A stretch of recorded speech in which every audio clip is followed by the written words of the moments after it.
All right, hello. Welcome to Adventures in Lollygagging. We are back tonight. We are playing more Arzium. We are continuing our near, far, god dang it, and everywhere gears are. I completely forgot what the title was. I was halfway through. I totally forgot what it was. Yeah, we're back. And did Steven give the singing skull to somebody, or did he keep the singing skull? Do we remember? I think he was trying to give it to me at the end because we were doing the clashing singing. Gotcha. Okay. That was so That's fun. fair. That's fair. Yeah. Because you were doing The Song That Never Ends, and then I was doing Celine Dion. The worst song that ever exists, yes. Whoa. Celine Dion's song was fantastic. No, the song that never ends. I was doing the worst song that ever exists. That's fair. I was going to say, wait a minute. I was doing the worst song. Yeah, it's a pretty bad song. The song, oh god, Yeah. we don't need to revisit. We don't need to revisit it at all. As you can see, we are down. We are down both Aaron and Steven tonight, as both are under the weather in their various ways. So we hope they get better and get their voices back and such. We can see them quickly in games to come. But the rest of us, we're going to play tonight, and I think for the first time, we're going to level up at least once, possibly twice, as you have almost completed 2 quests, and that means you could get to level 1. Maybe if you go fast enough, maybe you could get to level 2, maybe 3. Who knows? It's possible. I guess so. I guess it's legitimately possible. You could get a 2nd level tonight. So yeah, we'll see how that goes. Did you all pick well, actually, we'll just talk about the level up process when the time comes and see if you all wanted to spend any XP. So we'll do that later. So let's just go ahead and dive in. So, last time around, you all had just finished resting up at Varna's hut. Varna is an old woman that you had met. She has a hut top of a canyon, and I think Cecil used one of his concoctions to clear her eye infection. And then you all decided to leave. You ventured south. At Sarla's suggestion, you all climbed this mountain because you wanted to see if the airship wreckage that Varna had said that she and her husband had once gone through might have some replacement parts. Fortunately, you didn't find any. You found some other things of use, but you didn't find anything that could work in the Iron Crawler. While there, you found a cursed graveyard. You found a hogfolk politician named Mart, who apparently got separated from his friends. And then while you were up here, Mart did help Gurgle find some glow moss, which you needed to help out Krista, the Zelgar, back in your Iron Crawler caravan. And Cecil, you put together this little concoction that allowed some of the kind of the cursed overgrowth of the graveyard to kind of retreat a bit as well. Eventually, you all you've ventured southwest because you were looking for a forest. You're looking specifically for a factory in a forest, and so you traveled southwest. And you found a few abandoned wagons that were stuck in the mud.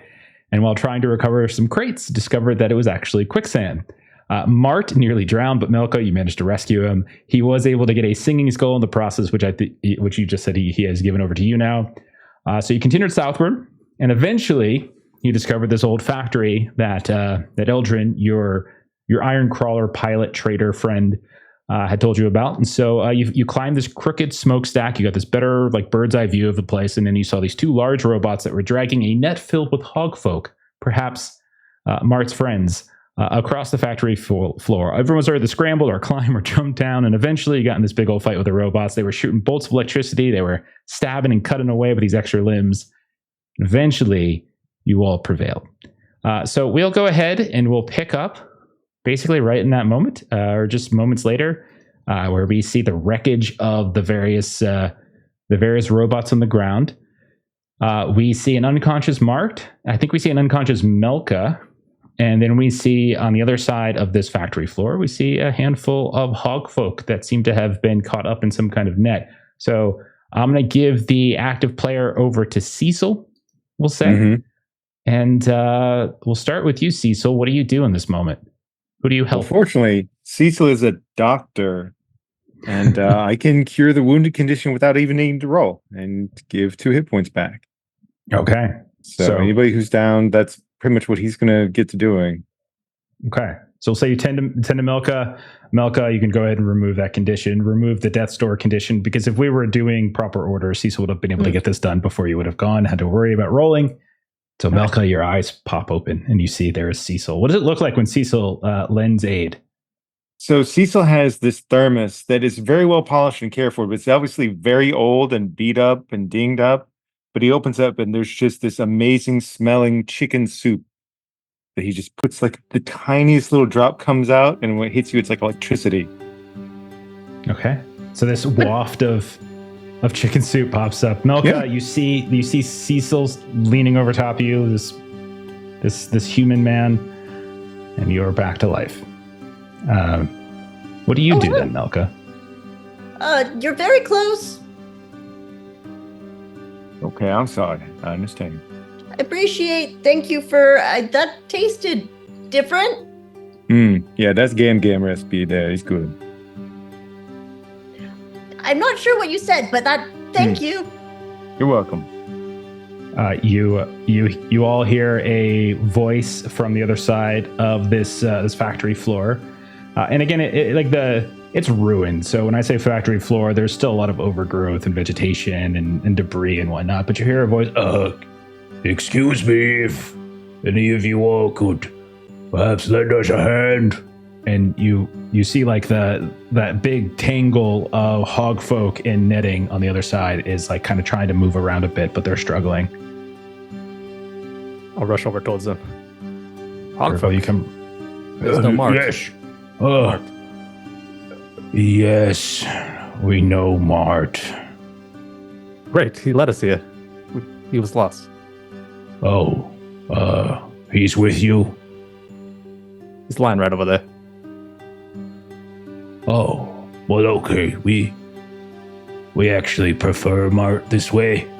Unconscious is really the only time we can get any peace and quiet. Just give me a moment to help you out. Oh, thank you, sir. Very kind of you. Very kind.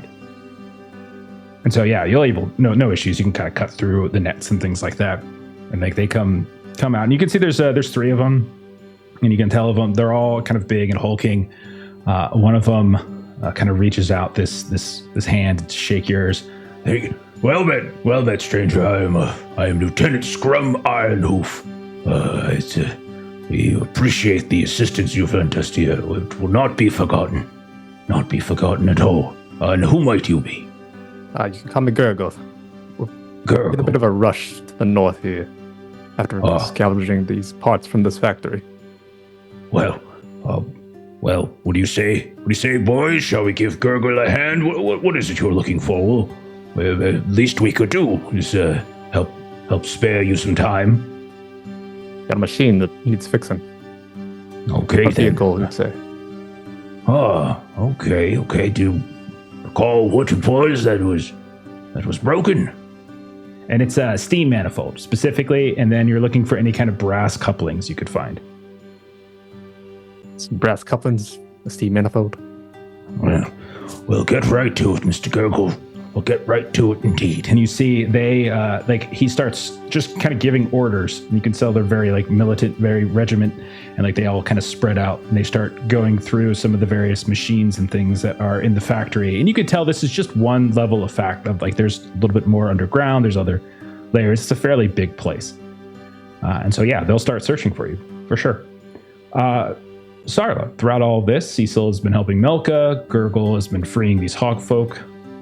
What is Sarla doing? Anything in particular? So I would say, as I am wont to do, Cecil is sort of like bent over, like helping Milka. And then when Cecil like finishes and turns around, there's Sarla looking very much worse for wear. Your thermos there. Mm-hmm. Yeah. That, I will feel better. Oh yeah. No, just a drop of Gam soup here make you all better. Good for the soul. And crocodile mouth just opens very wide. Untwist the cap. And he's like very measured with it. He's trying to make sure it's just the tiniest little drop. Just now. Don't take my hand off. I'm trying to help you here. No offense intended. Yep. Work with my hands. I don't want to lose my hands. I'm kidding you. I know you're not going to eat me today. I was feeling unwell, so I suppose all bets are off. But very good. This Excellent. delicious. Feel much Good. A better. full crocodile is one that's less likely to eat me. I hear you. I am going to go, and she'll look over to Gurgle. I'm feeling better, Gurgle. If you could use some assistance looking for parts. Got a lieutenant after it. It's folk. Quite efficient here. I see. Would it be okay with you if I were to maybe go down to another floor and see what we could scavenge here? Yeah, we can take a look. Should we help Mart over there? They said they like him like that. That's okay. I'm sure he'll be fine. You just hear one of the hog folk just looks over their shoulder, like really hastily saying that. All right, whatever you say, it's all good. Okay. Is it fair to say that you all at this point like kind of spread out and just start searching the place? Okay. So it'll take a decent part of the day to do this. So we're going to say a quarter of the day is going to pass. And because these hog folk are helping you, we'll say it's just 1 quarter day as opposed to 2. It's a very big place. And between yourselves, between these hog folk, you find yourselves trying to traverse all sorts of different collapsing walkways and these what looks like these overgrown areas, like a control room. There's all sorts of these weird intermittent power surges and such from time to time. Like you can see every now and then, like a conveyor belt will activate out of nowhere and then it'll dim down. But after a bit of time, Gurgle, Lieutenant Ironhoof comes up to you. Mr. Gurgle, I think this might be suitable to your needs. You said you needed a steam manifold, and got one right here. It's a little bit grimy, but I think it's in good condition. It's perfect. What do you say you're heading? We are just. What did Mart say we were doing? Don't recall. Oh, well, in that case, we were traveling to Waspvale. Yes, we are traveling to Waspvale for their annual Srika contest. Yes, most colorful rams you could possibly see. I've heard wonderful things about it. Yes, that's why we're here. Absolutely. It's in the same direction. You could come with us. Well, which direction are you headed? We're headed north from here. North? Well, I suppose we could travel a little way together, but we wouldn't want to impose any further than we already have. Mr. Mart is a very important man, and we have many important appointments to keep with him. Understandable. Yes. We also found a few other things while we were searching. There is a sealed vault below the factory. None of my hoglets were able to figure out their way inside. It seems very complicated. Perhaps one of you could take a gander at it. We'll head on there. See if we can find it. Oh, excellent. And here, and he kind of hands over like this big bag, and you hear like this clinking, and you look inside, and there's like brass couplings, but there's also a bunch of, we're just going to call supplies. So inside of this bag, you have your quest item, so your brass couplings, and he also has been giving you this manifold. But inside you also have 10 supplies and 12 coin that can be distributed. Nice. And then he says, yes, so while you're attending to the vault, we're gonna take a look at our very good friend Martin, ensure that he is in good health. But it's right down that hole, and there's a stair that goes down, and you'll see it, big circular chamber, and all sorts of old Arzium runes on the ground. It might be something that a very intelligent man like yourself could sort out. Maybe not me, but my other friends. All of you should go, indeed. Yes, absolutely. Guys, there's a vault. Oh, Yeah.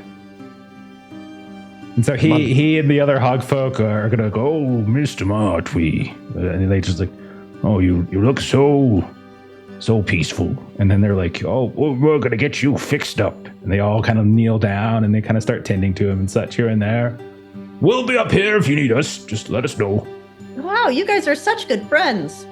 Well, he's something of a father figure to us, if you ask me. Yes. He's so old. He's very old. I agree. Look at him. There's so many gray hairs. He didn't waste any him. time telling us how important he was either. Did he not? Well, that's surprising. He's usually very forthright with that. It's usually the first thing he says, in fact. Oh, I Every know, I morning. was joking. When he wakes up. And then later in the afternoon again. And pretty much every time we sit down for food. But no, after you all, we'll tend to him. I think you've been tending to him for this long, and I think it's our turn to take the burden. To take the responsibility. If you're sure. Of course we're sure. All right, whatever you say. Okay. So do you all check out the vault that Iron Hoof? Starless at the vault, if that's okay. It's already there. Yeah. Okay. Mm-hmm. So you all find and everything he described was exactly what you see. A circular chamber. It's made out of some kind of concrete, or stone or something like that. And you can see that all across the ground there are these Arzium runes and things. But you can also see there's these like each of these bands, like circular bands. You get the sense like the floor itself can shift and turn in multiple ways, and it's more about trying to figure out like how to align or get the pattern right. And there is apparently a trap door of some kind in the center that whenever you try to open it or even forcefully open it, doesn't seem to work, and it seems to somehow be connected to these spinning like stone rims on the center of the floor. So I'm going to keep it with Cecil. Cecil, you're an active player, so I'm going to give you the first dibs.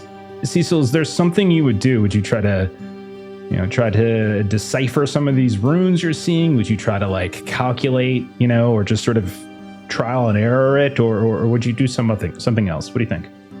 I don't see him as the sort that necessarily reads runes per se. Actually, maybe he would. Maybe he starts trying to read them. He's like, nah, I remember one time I got an old recipe book that had something that looked like this, and not quite the same, but yeah, he'll go that route. Okay. Give me a knowledge test. Okay. I think that would be the ideal if you're just trying to decipher. Excellent. I love it. So that is going to be a flat D10. I looked at your character sheet and I was like, oh, that's a zero knowledge. Yeah, I got 0 knowledge, but that doesn't mean he won't try it. Oh yeah, you always get lucky. I'm clicking it. It's being a little slow to respond. Okay. 4. That's a You got 4. It looks like for me. Oh, did it? Okay. Yeah. Oh, we'll take Okay, the for a first second one. time. Sorry, it didn't Okay. respond. It's still not showing on my screen. I'm sorry. No, it's all good. So basically, as you're trying to, you're struggling with figuring out exactly what they refer to. But one of the things you could probably deduce is that you've read a lot of recipes in your time. If there's anything that Cecil would know, it's the idea of like ingredients and recipes, and just the way certain panels are laid out. It kind of looks to you a little bit like it's like a list of ingredients of some kind. Like it's calling for either instructions or ingredients, something to be laid or something to be done. You're pretty sure the runes are in fact like the instructions to it. And it does seem like you're seeing some repeated numbers here and there that talk about like quantities. You're not sure if it's like items or if it's just like turn this way and then turn that way a number of times, but you're pretty sure there's like numerical measurements of some in this room. What about Gurgle? How would you follow up on this? If there's a list of things it needs, maybe I can look where it needs those things, like where would you put it, and then deduce what kind of things would go in there. Okay. I would say if you would like to roll another knowledge test, you could certainly do this, but I would say you can take a +1 on this because of Cecil's at least able to kind of give you some indication of what you need. I'll spend 1 attribute to finish off my knowledge there too. Okay.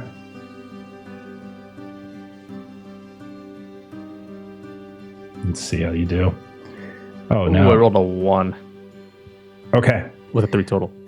You are probably stymied for a not insignificant period of time as you start experimenting with this and experimenting with that. At a certain point, though, maybe you get frustrated. Maybe like you kick up some dirt, and as the dirt like settles on one of the rims and on one of the set of instructions, one of these panels that have the engravings in, you suddenly hear as the rim that the dirt lands on seems to shift. Doesn't necessarily tell you what to do with the other rings, but it did something by kicking that dirt on top of it. Melka, how might you follow it up? So Melka comes down, her little lizard wings folded in tightly, and she does have her guitar out and is strumming it and seems to be focusing on humming and creating new lyrics. And she'll glance down at the ruins and she's going to try to while she's fiddling around and trying to come up with a new song, try to decipher the lyrics at the same time, or so decipher the runes at the same time. Okay. Go ahead and make a knowledge test. I gave you a +2 since you've gotten 2 people who have made progress, but not necessarily revealed anything too perfect. Just going to straight dump all 4 of my knowledge points in that as well for a total of +6. All right. Go for it. We are just going to do this. I'm going to use this D10. Just a reminder to everybody that rolling a natty 6 always does stuff. Hey, guess what I just rolled? Did you roll a natty 6? I just rolled a natty 6 with a +6 for 12, but still a nat 6. Okay, so there is a chart I have to roll on to see what exactly happens. I forget which page it's on. It's on all of our character sheets. There's the unlucky 6 if you hover over the 6. Oh, awesome! Thank you. I rolled a 1. What does it say? So a solved problem comes back worse. Oh. Okay. Uh-oh. Uh-oh. Okay. All right. So Those robots are coming back, aren't they? So this is what happens. Oh Lord. You're sitting there and you sweep in, and as you're singing and you're kind of just idly strumming your is it like a guitar? Is that what it is? Yeah, it's a guitar, like a modern guitar, and acoustic guitar. And you're just you strike a chord at some point that just seems to actually trigger something in one of these rims. There's these 4 spinning wheels of some kind. And you can see the one that Gurgle had, like, was the outer one that Gurgle had kind of kicked some dirt on, and that spins. And then you see, as you do so, the interior one starts, as you start singing, the interior one starts to spin. And then as you kind of move around, you see like your shadow gets cast over top of one of the next rims. And then, strangely enough, you hear the sounds of something, and you see stumbling into the vault is one of these giant robots. And they fire this shot of electricity at you. Oh, no. And you're going to take... Going down again. You're going to take 3 points of electricity damage. Yeah, all right. I'm unconscious again. As you fall on the 3rd rim, and you can see she's like, the electricity is still coursing through her. But then the 3rd rim starts to spin. Melka, in your dreams, as you fall, you realize that earth, sky, shadow, and song were essentially the 3 things. Earth being the dirt, sky being the electricity, like the lightning, shadow being your actual shadow, and song being what you sang. The good news is that once that singular shot of electricity, like that seems to burn out some of the robot itself, and then it kind of collapses back down. And while Melka falls and all of these different rings are spinning in different directions, you hear and you see the trap door open. But Melka's body is just like a turntable, like she's just spinning around on a turntable, round and round and round she goes. Melka, you're a genius. Yeah. I mean, I feel like I should treat her, but then maybe the door closes back, and no, it's still too good. Okay. Right. So Cecil, I can help you you. run over. I can help you. You do? Okay, Sarla. Sarla, you haven't gone yet. If you want to go help Melka, go help out Melka. Yeah, I figured like between Cecil and I, if like he misses, I can grab. So Okay. try to get Melka out of the situation. Mhm. Okay. So there's no roll necessary in terms of grabbing her. That's easy enough to do. You realize that it does seem to, as you kind of pull her off of that spinning rim, it doesn't stop everything. The door stays open. And it does seem like when you look down at the little panels on each of these rings that had the runes and such on them, all of them are illuminated now. And they don't seem to be dimming at any point. So you can pull Melka off and you can treat her. So you want to roll your first aid and everything, whatever it is you're going to roll, Cecil? Yeah, I don't Sarla even have just to picks roll. her up and hands her to Cecil. Because I'm a doctor. That's right. That's more of right. You that have soup. doctor. Okay. I'm so glad I spent my XP on that. That's been really Yeah. useful. Okay. Yeah, because I Mhm. would have had the wounded attribute condition, twice over now. Just another Yikes. touch of that weird electric chicken soup. Okay. So you get her back up. Points. So as the three of you have pulled Melka aside, Gurgle, do you check Step out to the vault. truck? Yeah. When you go inside, when you look down, you see it is in fact a vault that has several things on, like on shelves. There's a lot of debris down here, nonetheless, and a lot of built-up dust. But you can see some shiny things down here. Do you go investigate some more? It's all like one room. Like it doesn't lead It's anywhere else. one big circular room, and there seems to be various shiny, or at least somewhat shiny, boxes and chests and treasures and loots that seem to be affixed all over the place. Perfect. This suits my fancy. So I'll go in. Okay. So while they're healing up Melka, you find Gurgle one of these, one chest that you dust off, and as you pick it up, you almost feel like a set of like a little bit of a spark of electricity go through you. And when you open it up, you notice that there are inside of what looks like straw or some other kind of cushion that has long since flattened, there are 5 storm stones. There should have been a 6. It looks like one of them was taken at some point, like there was a spot for a 6, but there are 5 in here. You on the shelf right next to it, you can see there are these beautiful like hexite crystals that are set within some kind of brass coupling, and there are 2 of those.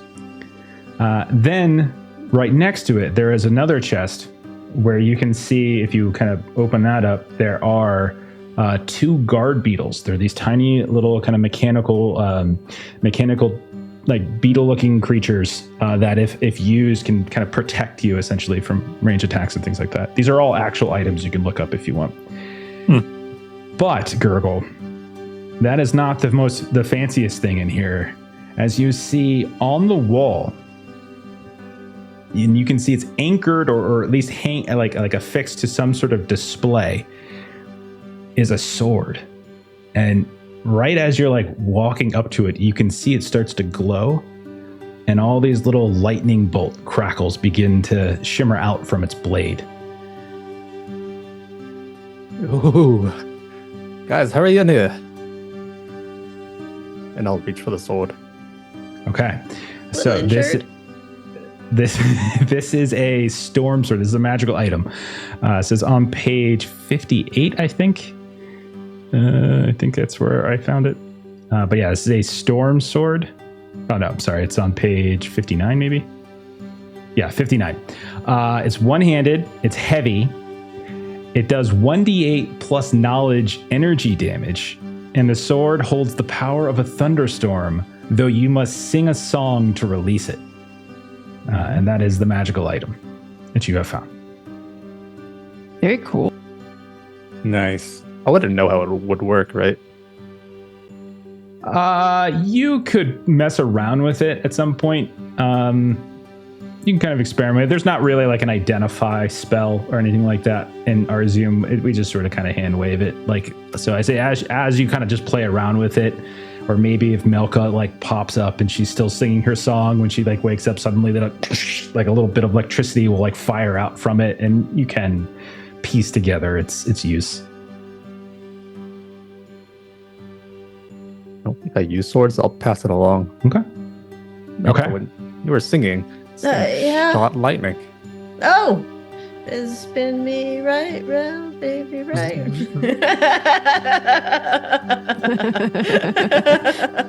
Oh, I'm sorry. I didn't mean to electrocute you.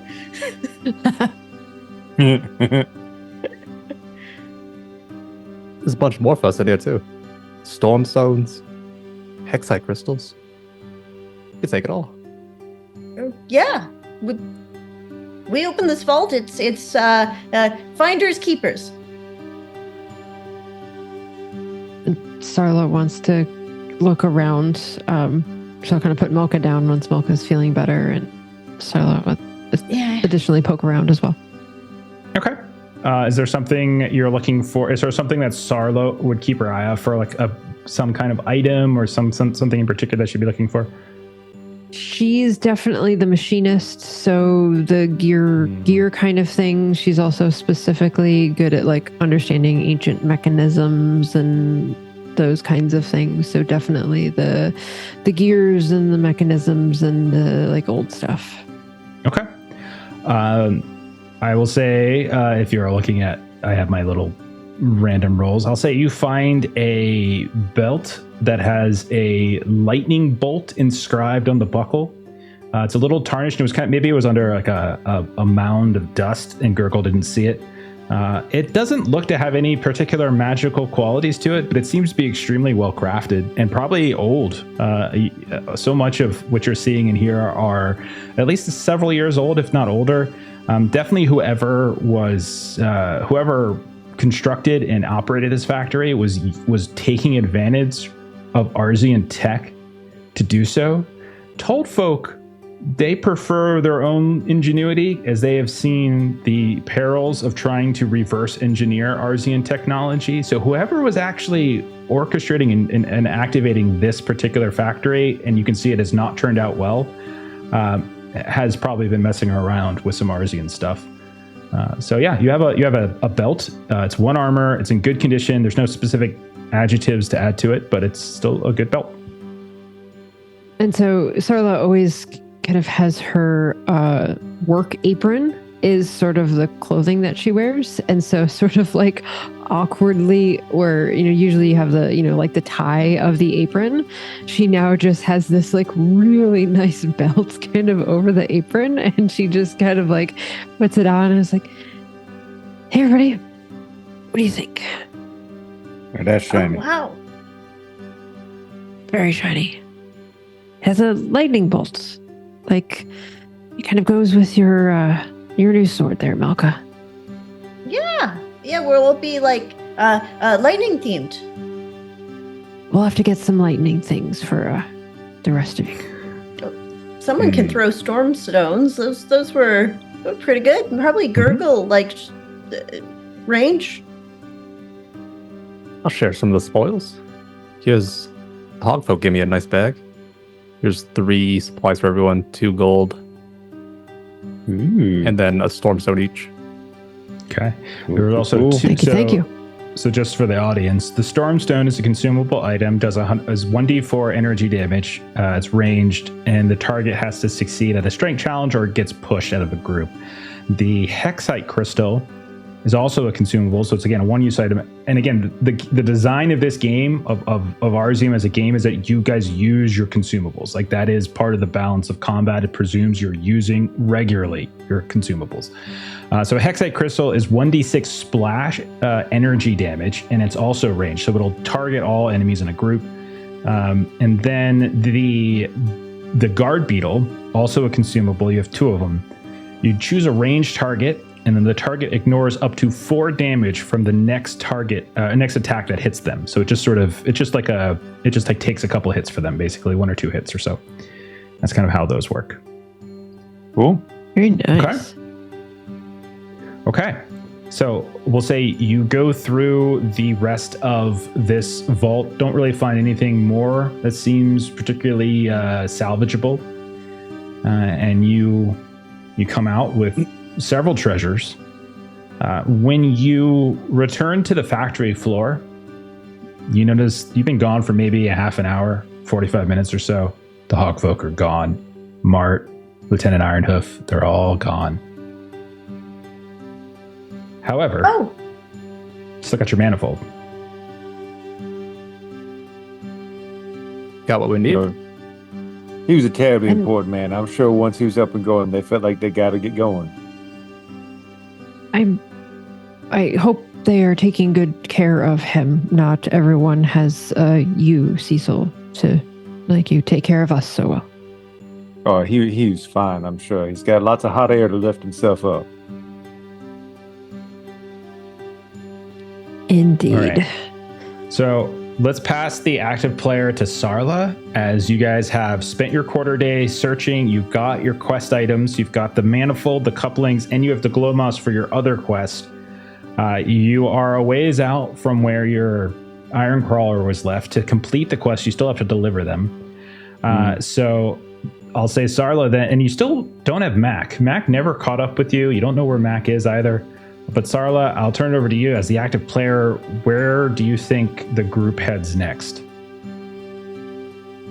Well, I think we've gotten about enough that we can from here. Let's head back north, and perhaps we see if Mac was concerned about the stories as to what was off to the west of Varna, and perhaps we will find him in the waters.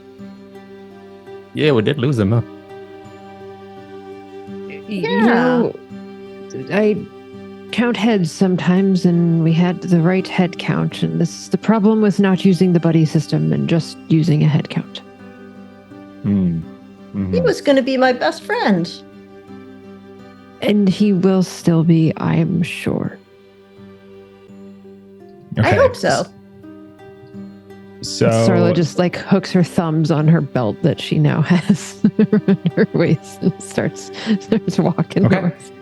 So you guys want to go to the lake west of where Varna's hut was, where she had described the Fishfolk village, and she hadn't seen Fishfolk in a while. Am I understanding that right? Correct. So we're going through the woods hex over to the water hex. Okay. So we will say you guys depart, you get your things together, you divvy it up however you need to divvy it up, and you head on out. Travel back through the forest isn't as difficult as coming through it, as you know what to look for when it comes to that kind of muddy quicksand. You also don't really take a detour up to the mountains. Once or twice you hear the sounds of something in the forest around you, either up in the trees or down in the brush, but nothing ever seems to pop out and attack you. Once or twice you think you're being followed, but then when you go and backtrack, you realize it was just a forest critter that was curious. And you never see any notion of Ironhoof or Mart or any of the Hogfolk that were around here. And were somewhat cagey in their conversation with Gurgle. But eventually, not quite a full quarter day later, you find yourselves at the shore of this small lake. It's west of the canyon, on top which Varna has her hut. You can see it off to the east. And you can see the ramp of the earth goes up further to the east away from the lake until you think you get to the side of the canyon where you had eventually crossed the rope. But it's a ways up. It would take a little bit of time to climb up there, but you can kind of see somewhat familiar territory. Looking around on the shore, as you kind of move around here and there, you notice that there's nothing alarming. There's some old fishing spots, Gurgle, you would probably see some broken fishing poles or some spots that have been long left untended. You do notice, though, that there is a small island out in the water. And there looks to be, just from here, what appears to be the remains, perhaps, of some kind of camp. It doesn't look active. We'll say this is midday, so there's plenty of light. You could, if you squint your eyes, or if I think someone has a spyglass, is that right? Right? I remember that? Or is that Dragonbane? No, it's Dragonbane. The Dragon Okay. Bane, I had one. If you squint your eyes, you could see like what looks possibly like tents or huts or something, but you don't see any movement across the water. So Sarla, I'll start with you. Would you want to try to cross the water out to the island, or would you be sufficient with just seeing that there's no activity? Well, I can see why Varna said that she hasn't seen anyone from out this way in a bit. We see what we can see, but I imagine we probably want to investigate a little bit closer, yes? They've up and gone and left the place. It's a nice little lake. Let's go find out why. Yes, agreed. I'm similarly curious. Are we all swimmers? Cracks certainly. seems probably fine with water. But we can build a Looking boat back for to her. Cecil, if the Yeah, I mean, human- sure, I'm great. I'm an excellent swimmer. I tend to like deserts and dry land a little bit. You can. And how big is Melka again? 6 feet tall. I love that you did I like this. how Melissa does this. Tiny figures. She started. She's a little lizard. She was 6 A inches little. tall. I That's started right. tiny and I grew to 6 feet. That's Too I have in obvious, my brain yeah. you making the little small. Little person. Yeah, when I was a baby, I was this big. Two obvious solutions you have here. One is to swim across. All of you could potentially swim across, but then Gurgle said it. You could also build a raft. So if someone wanted to make a craft test and spend some supplies, you could potentially build a raft, and that would make it so that you all wouldn't have to make checks to make it across. I will build us a raft. Okay. All right, Wouldn't want Sarla. Melka to get those lizard appendages wet. I don't want to sink. Okay. Normally, I don't know if a raft, like a raft doesn't feel like a hand tool. It feels like a bigger thing. I know tools are just one. I would say So this is I'll probably a spend 2 2 supply. supplies. Yeah, I think that's Yep. fair. Yep. And then, yeah, just make the craft test. Okay. And then I'm going to spend 2 craft on this. Okay. I rolled an 8, so that's a 10. Okay, perfect. Sarla finishes her raft. It's big enough probably to fit 2 people. And so we do multiple trips. It doesn't take that long to get across, and the lake is fairly serene, so it's not like there's a ton of difficulty. But eventually all of you get across. And you definitely find the remains of a Fishfolk village. And Gurgle, you would be very familiar probably with what a Fishfolk village looks like. So you can see there's all of these different tents, and there's these different huts that have very clearly suffered damage. You can see there's all sorts of like these kelp, not blankets, but like tarps and things like that they pieced together to create these tents. These different canvases that all have been torn. You can see a bunch of the huts have been broken. The whatever reclaimed wood that's been used has been snapped. You can see that there is like a totem in the middle of this small little village that has like a bunch of shells and such stacked up in some way that very much appears desecrated, like it's been scattered about. And you can definitely tell without any difficulty that violence has gone down here. So I'm going to hand over the active player to Gurgle and say, Gurgle, you can start us off here. Gurgle, what do you think the first thing you do would be? Look at Do you the investigate tents. further? Yeah, Tents? look around. If they left in Okay. a hurry, if they had time to leave. Okay. Give me like I would say a cunning or a knowledge test would probably be fine. Or actually, no. Take that back. Give me a perception test, because it's more about like awareness of what you see. Yeah, I've spent all the attributes in that, so I'll just roll it straight. Okay. Natural 6. Okay. Oh no. That's no good. Natural 6, huh? That's the bad thing. Okay, so you lose something valuable. I rolled a 4. Okay. So this is probably something that you don't even notice that you lose right away. Maybe it's something as you're scrambling and looking through some of the debris, it just kind of falls out of a pack or so. So we'll say, looking at stuff that you have that's good, give me a D10 roll. 8. Okay, E6. Okay, I'm gonna say you're gonna lose your rope. All of it? All of it. Just unravels as I'm swimming across. Maybe Slowly out of the my pockets. bundle just gets caught, or it could unravel and fall into the water too. Could be that. But I will tell you this: it's definitely clear. Like, you do see signs of long, dry blood, as if whoever was here suffered some damage. And I would also say that you find some broken weapons, some of which you can tell are, spears and things like you and fellow Fishfolk might use. But you also notice a few times here and there something a little bit heavier, blunter. Definitely the types of weapons that you maybe have seen Crack's raiders use before. And they're kind of laid broken and covered with blood here or there.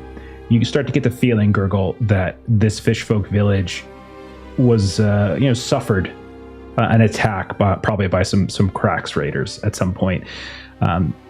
No time recently. It could have been within the last few months, because it does look like there has been some overgrowth since then, but it looks like they suffered. Some Cracks raided the place. How does Sarla feel about that, being a Cracks? I would imagine it seems like we hear quite a bit about Cracks raiders. So it's just something that she always just sort of shakes her head at, and is just unfortunate that this is their choosing to do with their knowledge and skill.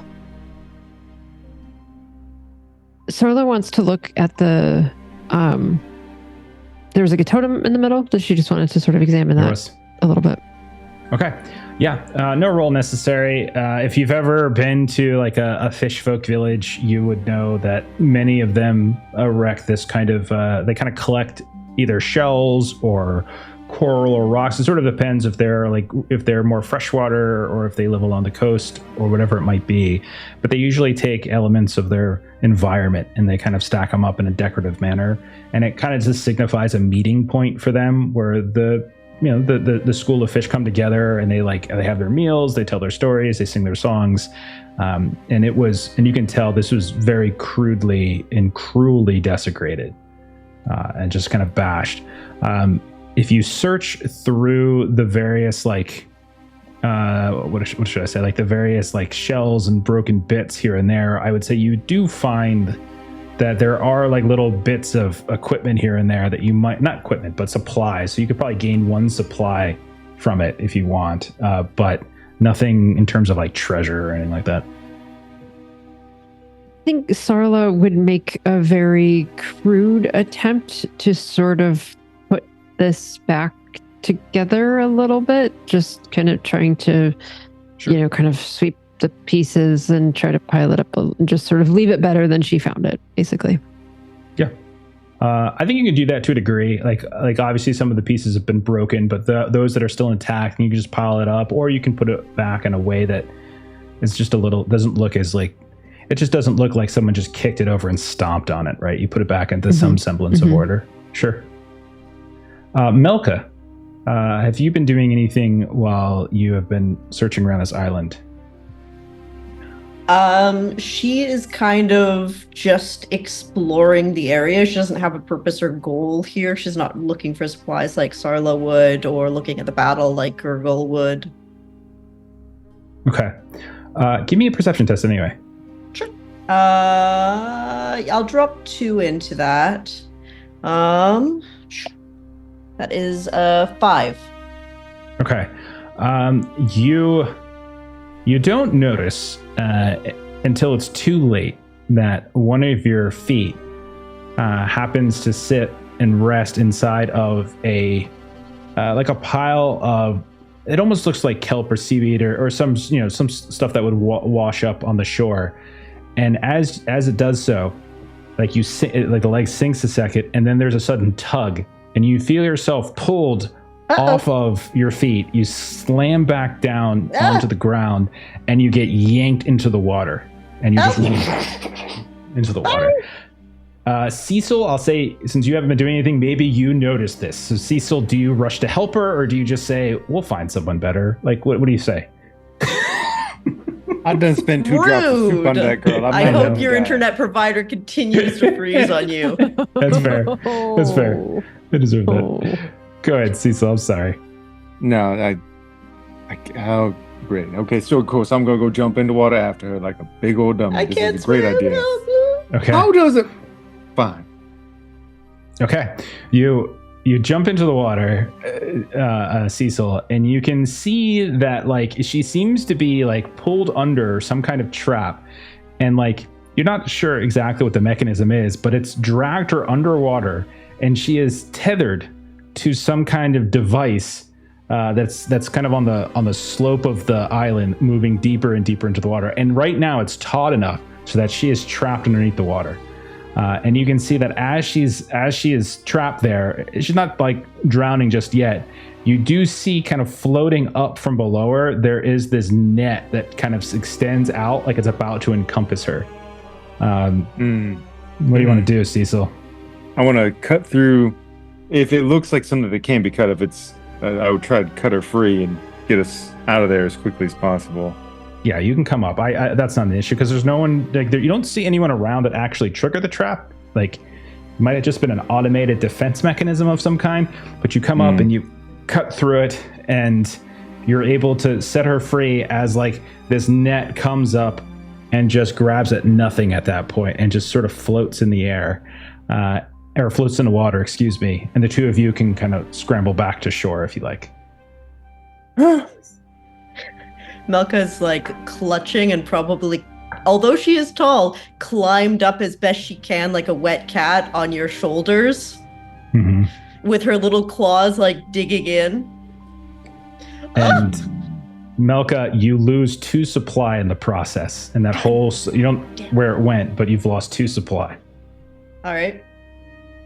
Okay. We're on land now. You can let go. It's right there. It's right there. Gurgle, your people have traps in the water. Oh, you cut my. But that's okay though. That's fine. Went for a cheeky dip and the trapped what? I did not go for a cheeky dip. I didn't want to go in. She says my people are trapped in the water, so I'll take a swim. Trapping the water. Oh, trapping the water. Okay. They trap the water. Yes. Like they're trapped in the water. If they were in the water, they'd probably be fine. But yeah. And I would say if that's the case, if you start looking around Gurgle, you do find there's like 2 other traps, both of which have already been sprung on different spaces along the island. And you can tell in some of those nets and those traps that have already been sprung, you can see what looks like cracked scales. Like they maybe caught a cracks or 2 in them, but you don't see a body, so you imagine they got out. So you would guess they were probably affixing defenses and just one of the traps that hadn't been triggered before. But you don't find any others, we'll say. They knew they were coming.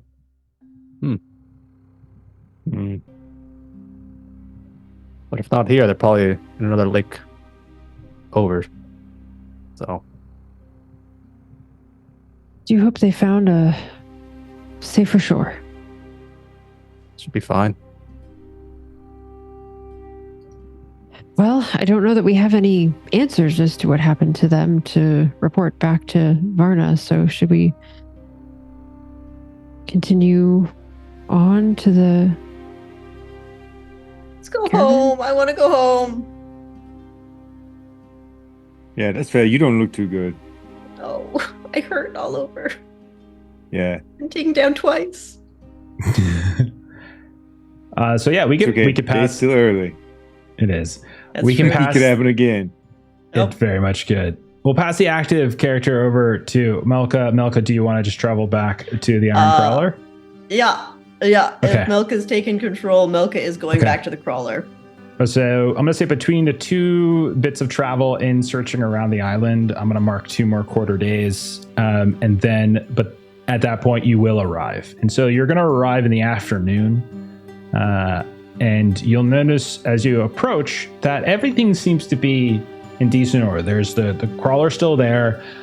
You can see like a small little tent has been set up outside of it, and you can see that's where Krista, your purple-skinned Zelgar fellow traveling companion, is still there. There's lots of parts and gear and stuff that's been pulled out of the crawler, and like it looks almost like the engine has been completely and utterly like broken apart here and there. There's like this broken steam manifold off to the side, and you can also tell that there's some spots where there's been some bonfires or some campfires have been set up, and definitely they've been like burning things here and there. All around you in this forest, the vines are very like overwhelming. They're constantly kind of tugging at your feet as you cross through.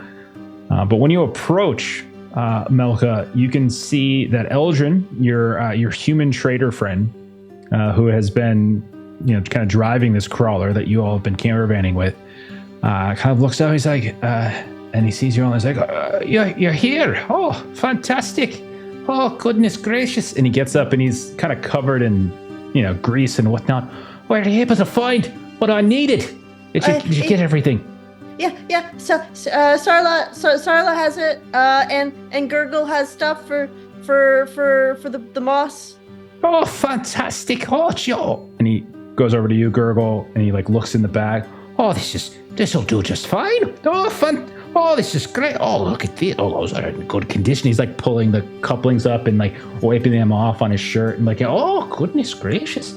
Look at the craftsmanship on that one. Oh, fantastic. Oh, great.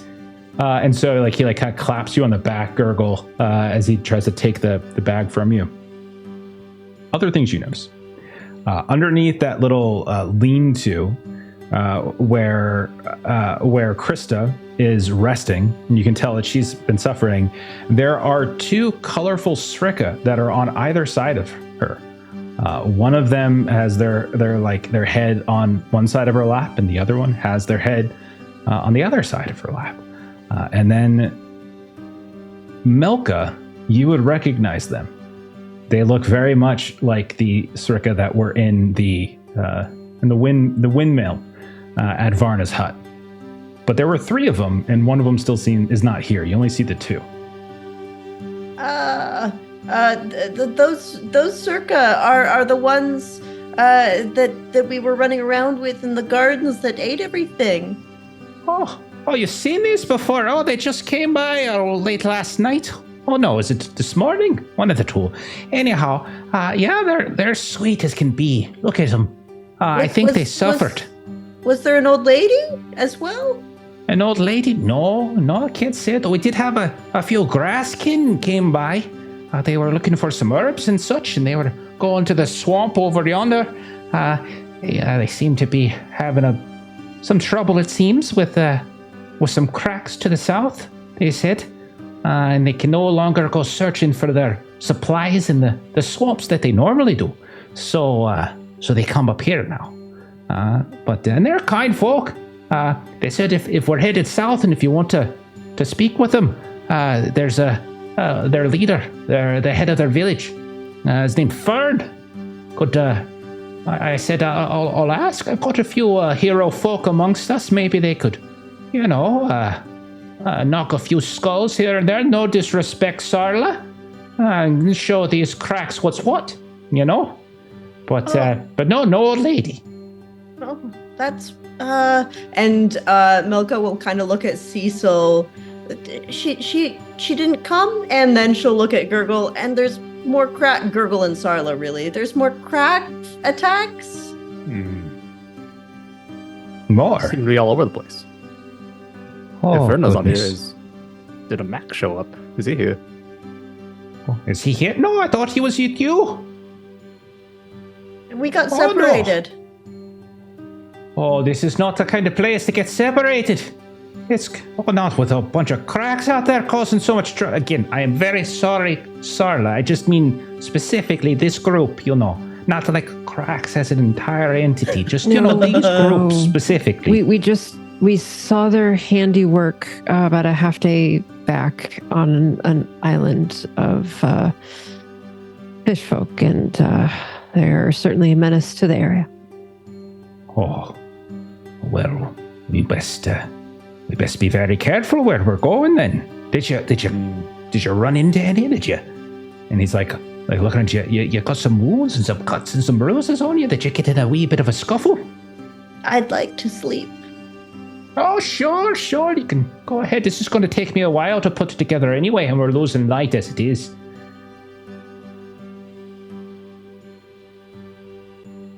I would agree. I think for tonight we probably need to rest, but perhaps in the morning we can go take care of the cracks blight on this area. Okay, so we are at a point where you guys are going to rest, but you also have completed 2 quests as you return the items that you needed, and you also return the glow moss, which allows Krista to start applying it to her skin. And you can see that it immediately is helping some of the pain that she's been in from her hexite burns. So all of you have leveled up. You are now level 2, and you are halfway to level 3. As this game, you complete quests, and the number of quests that you complete has to equal your current level to get to the new level. So you've got 1 done, and you're halfway to level 3. So when you level up, you can reset your memory knots. Those are your flashbacks. So if you've got any of those checked, go ahead and uncheck them. You'll be able to use start fresh again with 3 more. Then you get to pick one of these 2 options. You either give yourself +1 max to one of your attributes, or you give yourself +1 to max health. One of those options. I think I'm going to increase one of my attributes. Okay. Is there a cap which to one? attributes? 10, I think, is the cap at max. And you can only ever get a +5 on a roll, too. Just remember that. It's the max you can ever do. I'm going to increase my max cunning. Okay, fantastic. Cecil, do you know what you're doing? I'm doing health. Health, perfect. Sarla, you know what you're doing? Leaning health as well. Health, okay. All right, Gurgle, what do you think? I'll up my perception from 6 to 7. Okay, oh, nice. Very nice. And then you all get 2 XP that you can now spend on abilities. If you have any leftover XP from character creation, it's just one big pool now. You can add it to that. You can also hold on to this XP if you're saving up for another ability that you can maybe get at level 3 or 4 or whatever. This is flat growth, by the way, so you're always getting 2 XP. It's not like your XP is getting any bigger. It's not like your +1 max, so it's always pretty flat. So there's a limit to the amount of abilities you're going to get. Max level in the game is 10. So if you were to do a long campaign with this, it would be max of 10. I don't know how long we're going to play, but if we got to, so there's only so many abilities you would probably get over time. But that's where we're at. Is anyone getting an ability, or are you saving? Saving. I need to double check how much they are, how much they cost. They vary. Page there's some that are 49. 42. There are some that are 2. I made a little list when I made my character of ones that I was looking at with their XP, and there's only, I'm going to sing about. And don't forget that there are some abilities that you can only get at character creation. So the ones on page 47 you can't buy anymore, and 48. So the ones that you can buy are the ability standard, which start on page 48. Yeah, 48. Sorry. Those are the ones. And there are a couple, like Armor Expert and Animal Lore and Doctor and Climbing. So some are 2, but there's plenty that are like 4 or 7. So it's up to you guys. Just for the fun of it, I'm going to spend my 2. Okay. I don't tend to do things strategically, but we just did some stuff with water. So I'm going to take sailing. So I get a +1 to challenges involving boats, ships, knots, and water navigation. Nice. I appreciate that. That feels appropriate. Okay, fantastic. All right. Anybody else? I'm going to pick up Scrounger. I have a lot of stuff that's based off supplies. So good. This one looks interesting. Lucky for 3 XP. When you roll 6, you don't get the unlucky effect. Oh. Yeah, I've got that one. That it's so helpful. nice. Cool. Okay. And you have 3, you have like 1 left over from character creation? Yeah. Okay. Then you should be able to buy it. Sweet. I'm saving up for dabbling in magic. All right. Very nice. Well, you should be able to get level 3 pretty fast. So, because you already gotten you've gotten 2 quests completed, and you're going to have some other options here in a second. Okay, so then because you rested, you can also go ahead and refresh your stuff. So this is going to be 2 more quarter days. So we basically finished day 3. So you've basically been in this area for 3 days. And then in addition to that, you restore all your attributes back to max, and you restore your health back to full. And if you had any conditions, you can remove one of them. And you can also gain 1 supply. And some of you I know of, like Scrounger and stuff, that might boost that. And then Jeremy, or Cecil, I should say, excuse me, if you want to give people a boost with your food, now's the time to do it. So if there's something that you want to do, call it out now. I will do that. That's part of why I took Scrounger, is like, if I'm basically going to cook at almost every rest, I can just offset that by taking Scrounger. And yeah, I'll do, especially if we're probably going to deal with raiders, it seems smart to do like a really hearty meal, give ourselves the 3 armor. Okay. So that's Fantastic. what I'll go with. Okay, so everyone's got 3 armor. Let's go ahead and add that. So morning does come. And with that, Eldrin will get back to work. And he's like, it's going to take me a bit of time to get it all back together. I got to say, I'm a little worried about your friend. Well, Mac's not back yet. He's still not back. Where was the last place you saw him? With the old lady Varna, I think. Oh, I don't. No lady named Varna came around here. Just the Srika. We should probably tie the Srika to the crawler just so they don't get left behind in when we go.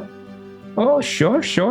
They've taken a liking to Krista. She's been keeping them calm. They were quite agitated when they first arrived. They were very anxious. They were very nervous, very untrustworthy.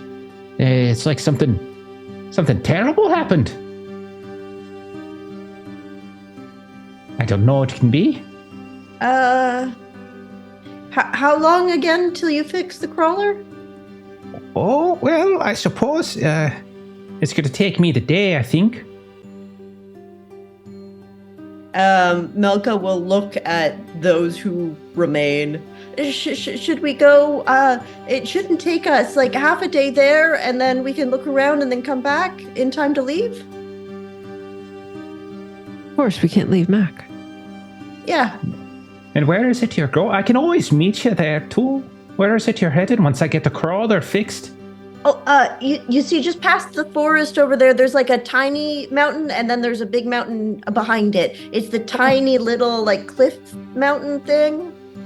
Okay, tiny little cliff mountain thing. Got it. Great. I'm glad. Oh, goodness. I'm usually really bad at giving directions. I'm glad you got it. Oh, sure, it was perfect. It was absolutely perfect. Oh, and he's I'm so looking happy. around. And then once she turns away, he'll like go over to Gurgle. So where are we going now? Just to be sure. There's a mountain. You'll see a windmill on top of it, next to the lake. Can't miss it. Okay, understood. All right, so you guys have 2 quests. Basically, I'm going to give you. The first one you have until day 5, and so this one's going to be Rescue Mac. So you have all day 4, so you have to finish it by day 4. If you don't rescue him, something bad's going to happen to Mac. So I'm going to put that on day 5. So you have all today to help him. And then the other one that you find is where is it? It was Fern. So I'll say you have until we'll go to day 7 for this. So that's this one's like help the grasskin. So if you were looking to help the grasskin, they'll say that's day 7. So you have 2 right now. The more immediate one obviously is Rescue Mac. Okay. All right. Give active player back over to Cecil. Cecil will assume everyone had some breakfast. Everyone kind of pitched in however they could in the morning when it comes to maybe helping the repairs if there was anything that you could help with, or maybe you took a moment to tend to Krista. And so we'll assume you've said your goodbyes. The Melka, I'll say one other thing. You notice that of the 3 of these circa that you and Mac encountered, the one that's missing is the one that Mac tickled inside of the garden and really bonded with. Oh, the one that Mac tickled is missing. Yep. So they become Maybe friends. They Maybe really that one bonded stayed together through with tickling. him. Maybe that stayed with him.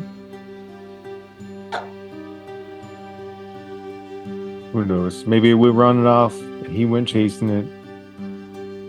Off in the sunset, tickling each other. Yeah, ain't that's that exactly sad? what it is. Yeah. They Okay, were such Cecil, good friends. armed with that knowledge, where do you suggest the party heads to? I mean, let's make a beeline to where we think he is. 'Cause, And where would that be? uh, The last place you okay. saw him was Varna's. Or no. I So- feel like backtracking in that way, because we know that the creatures came this way. I think if we backtrack, I'm no tracker. I don't know nothing about it. But if they came this way and one of them's missing, my guess is probably one of them went astray. I don't know. I feel like backtracking is the way to go. I think Okay. that's smart. Maybe we can try to follow the tracks of the Shrika.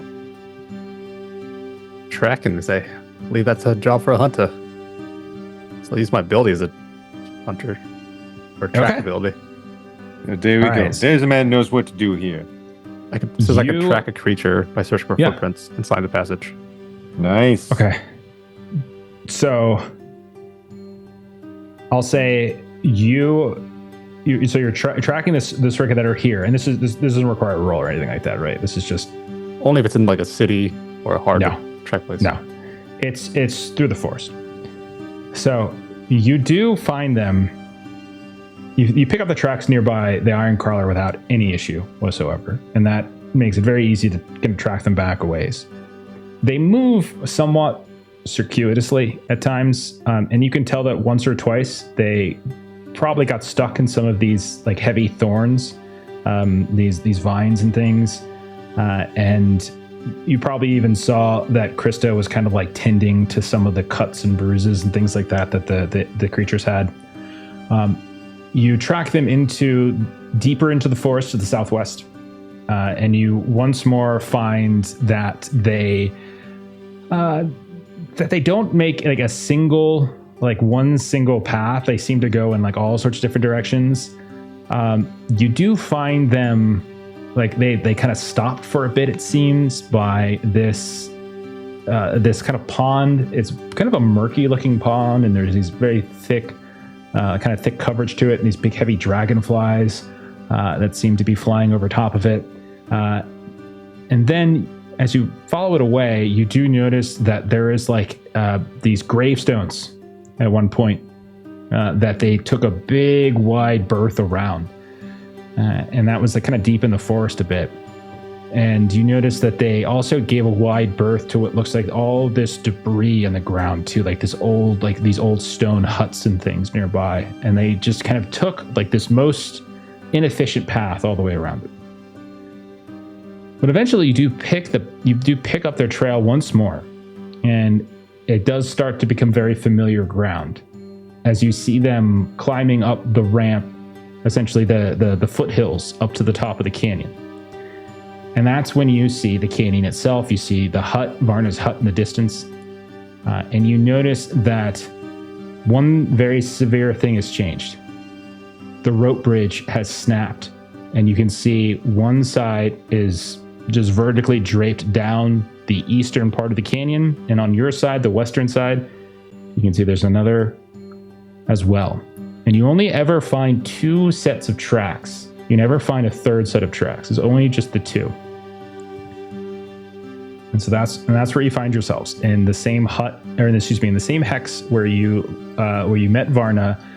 You can see her hut across the way, but this time you don't have a bridge to cross. That's a bit of a problem. Now no one's going to visit her. Sorry, Jeff. Okay. What's the rope bridge is fallen on her side or our side? Both. It kind of looks like it snapped somewhere in the middle, and a little bit went to either side. Is there like perfectly in the middle, or is there a longer side than the other? Great question. It looks like it's a little longer on that side, on the other side. Okay. I've got an idea. And she'll pull out her rope, maybe tauntingly to Gurgle, who now lacks rope. If we tie it to this side of the bridge and then I fly over, I can try to tie it to the other side of the bridge and climb down however it's attached to the wall, and you guys can pull it together. Remember how windy it is. Just gotta be careful. Yeah. I'm an okay flyer, much better than swimmer. I've seen it. Let's see it in action. All right, so I'm going to, I guess, use it kind of like a ladder where I'll climb down this side, tie a rope, go back up, and then fly over and do the same thing to the other side. Absolutely. So it's 2 supplies to fly. Yes. But he's not wrong. The wind is, I think it's 2 supplies to fly, right? Yeah, it's 2 attribute points. Attributes. Sorry, that's what I meant. Yeah. Yeah. Okay. But I would like you to still roll a reflexes test as you fly, as the wind does swirl in a very non-natural manner. Yeah. All right. So, for the 2 attribute points, do you also want those to be reflexes, or can it be any of my attributes? I don't think it specifically says in the ability, so you can put it wherever you want. Yeah. Great, because I'm just going to pull some of my perception out for that one. All right, and now I'm going to use 2 of my reflexes to boost this roll. I'm going to roll this one.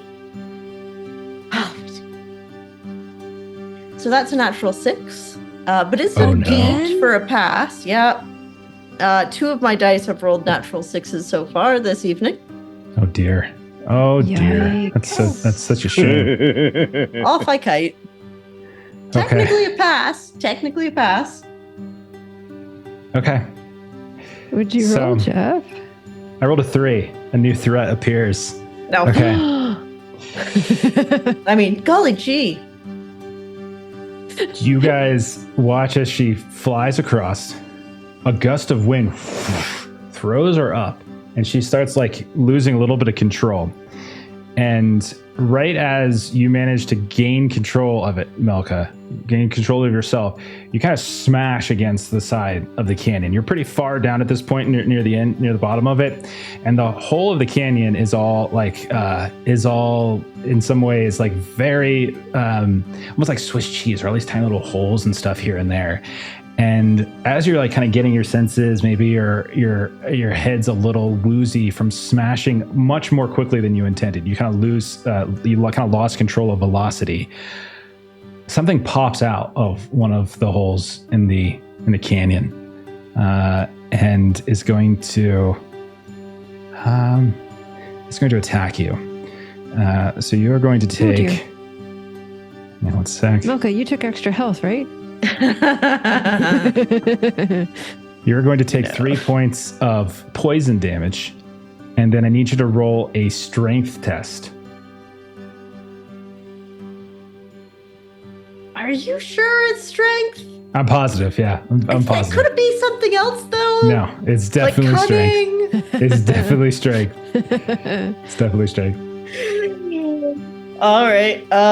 Let's see if this dice betrays me. That is a 4, so I'm going to use a memory knot to re-roll that dice. And she's going to kind of remember back when she was a tiny little baby lizard, getting extremely sick, and sort of the mother kind of putting a little wet cloth over her tiny little forehead, and remember being well again. That is a 9. That is a 9. Okay. So as you, as that memory courses through your brain, you look up and you see that there's a very large spider, not not like large as in the size of your hand, but large as in like the size of a dog, maybe a little bit bigger, that just Oh no. kind of snapped out at you with these big fangs as you were trying to get your attention. Like you smashed right into the side of it, and it sinks its fangs deep into you. And you can feel it like coursing some kind of poison or venom or whatever it might be into your neck, and then you're able to smack it away, kind of push it off until it retreats back into the hole. But you still took the damage, and you can feel ooze dripping down your neck. But you are not poisoned at the very least. You didn't take the poison condition. That's what the strength test was for. But you're hanging there, and you realize there are a dozen or more of these holes all across the canyon wall now that you are now clinging to. I don't like adventuring anymore. Can I just sing songs at home? All right. How far away is the hanging bridge from me? You're right next to it. Like you did manage to land like towards the bottom of, and the bridge is right next to you. It's just you just kind of smash you into a greater velocity than you wanted. That's all.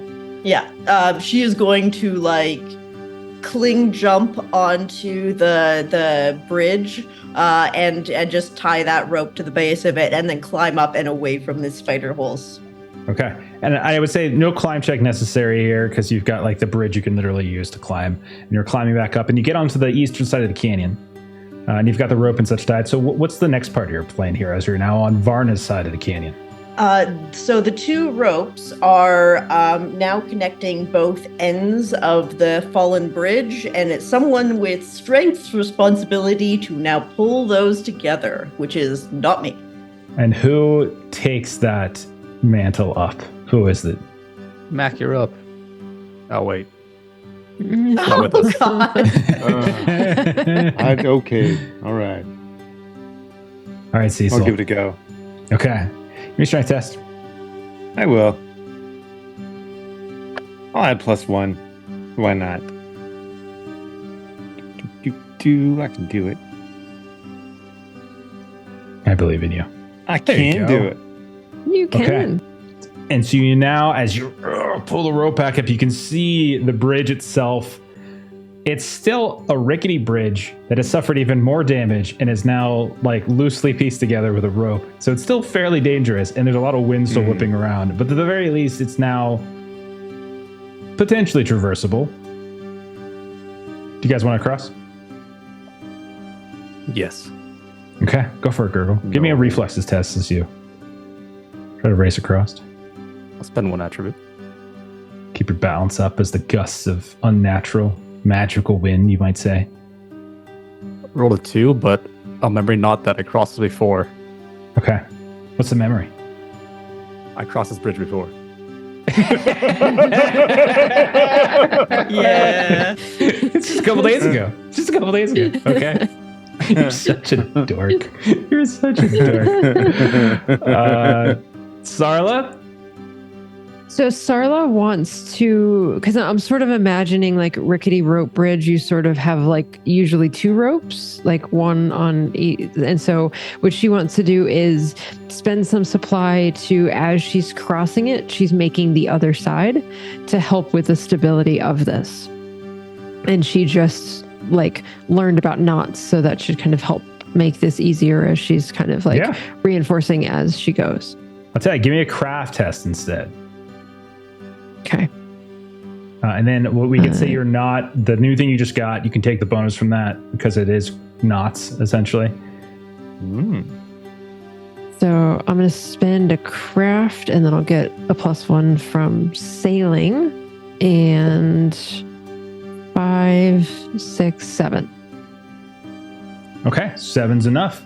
And I will say because you've done that, Cecil, the rope bridge is actually in relatively good enough condition where I'm going to say, as long as you don't try to do cartwheels across it, you can tentatively, very carefully, without a roll. Okay, great. Okay. That sounds wonderful. This should be much easier for you now, Cecil. Just sorry for my slow pace. Just making repairs as I go. Oh no, that's okay. I would much rather take my time than get splattered down below. But I'm just double checking. I don't see no toad down there. Okay, I Oh, don't. he's not down there. And you look behind you. You can see Varna has come out. Her eyes are still clean, but she's come outside. It's good to see you all again. I can't remember what voice I used for her. What voice did I use? Oh God. Oh, I'm so glad to see you all again. Oh, goodness gracious. I thought, oh, God. Oh, your friend Mac. Oh, the poor fella. Oh, goodness. Oh, it's a terrible thing. Absolutely terrible. Oh, he was playing with the Srika again, because you all apparently forgot him. He was he was upset for just a few minutes, and then he got very happy afterwards, because he was rolling around in the mud with the Srika, and then, but then they got loose, and they started running off this way and that, and then there's a great big noise that was through the sky, and they just got all crazy. They tried to run across the rope bridge. 2 of them made it. But then the third, it made it about halfway before the wind just lifted up and snapped the rope. And it went falling all the way down. Just like Rickard did.